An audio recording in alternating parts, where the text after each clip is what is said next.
Hello friends, welcome to TECHQUEST channel. This is for the medical technologist by your tech. In this video, we will discuss about the frequency of running QC, the purpose of running QC for ensuring the accuracy and reliability of test results. QC detects errors and help identifying systemic and random errors in the lab process before results are reported. Regular QC checks that test results are consistent over time. It is crucial for patient safety. Quality assurance QC procedures contribute to a good quality management system. Overall reliability of the lab results. Following the QC standards helps labs to meet accreditation requirements. By ensuring high quality results, QC minimizes the risk of misdiagnosis and delayed treatments. Running QC at regular intervals gives reliable test results, build a trust among the healthcare professionals and patients. Effective QC reduces the need for repeated tests and unnecessary reagent replacements, saving time and resources. How often to run the QC? The general rule is to run the QC at least once a day at the beginning of the shift or at the end of the shift. It depends on the regulatory requirements. Many of the regulatory boards suggest once in a day if it is a small lab, 3 times a day if more number of samples are tested. But all the patient test results must be reported after the QC run to validate the test procedure and the instrument condition. Stability of the assay also determines the frequency of QC running. Volume of the samples also important for running QC to pick up the errors in early stages. Condition of the instrument determines the frequency of running QC. Frequent breakdown instruments requires more QC.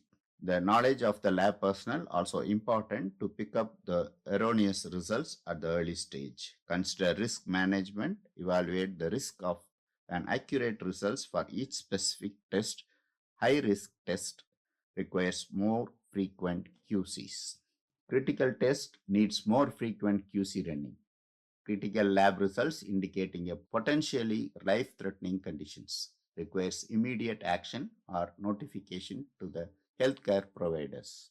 Reasons for not running QC at minimum intervals. Staff issue. Shortage or lack of trained professionals can lead to skipped QC procedures.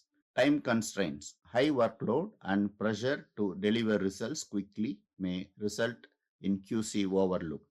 Equipment malfunctioning. If lab instruments are not functioning properly, it may be unnecessary to run the QC.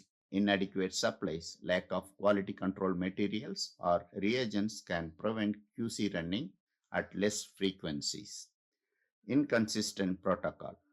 Variability in QC procedures between shift or personnel can lead to neglecting QC altogether.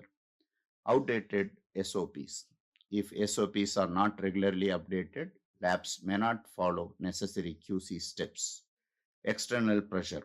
Regulatory changes or audits may shift focus away from the routine QC practices, compliances.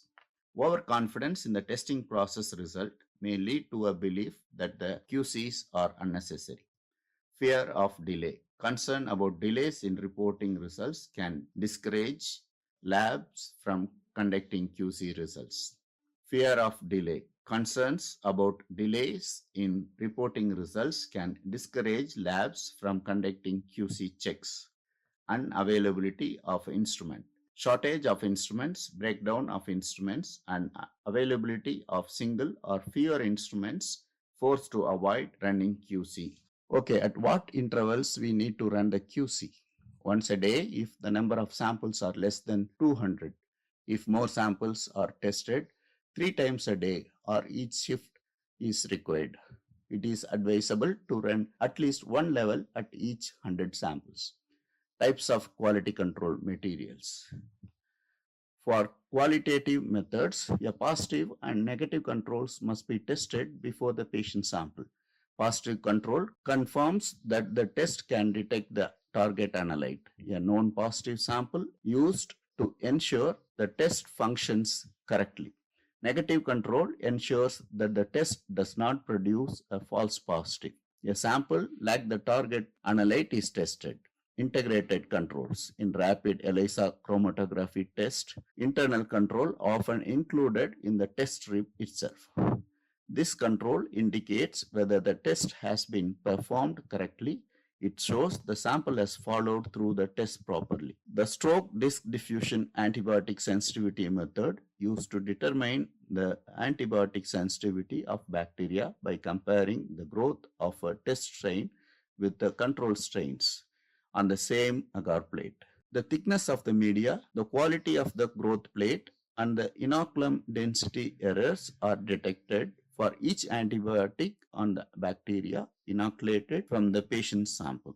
Number of quality control materials. There are 3 levels for most of the quantitative tests that are low to cover the lower results, normal for majority of the test results, and the high levels to check the high test results. If you are running a QC for every 24 hours, then include all 3 of them. If you are running for minimum 3 times a day, each shift, either 2 levels will be sufficient, but all 3 levels should be tested within 24 hours. Most of the labs include normal range controls in QC runs and add either one low or high in each run. The normal range is included because many samples are received from the healthcare checkup and outpatient samples expected to have within the normal range. Running more frequency is more accurate. Running QC at every 50 to 100 samples helps in early detection of errors and avoid the reporting of erroneous reports, and also helps reducing the number of reruns. Since the quality control materials are expensive, many labs hesitate to increase the frequency of running QC.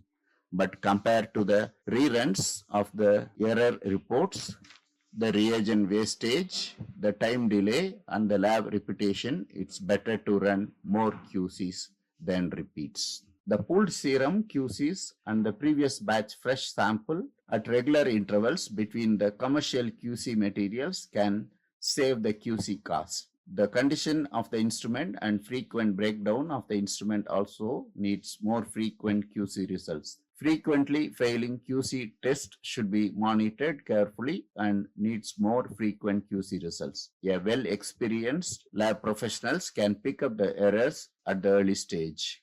There are many reasons to get erroneous reports from the instrument or the method. It is the responsibility of the lab personnel to carefully identify the error reports and stop releasing the results and fix the issues. Some of the lab methods like radioimmunoassay, ELISA needs to run the calibration curve and QC along with the patient sample. So they may be run in batches. Thank you. Thanks for watching. Please share and like.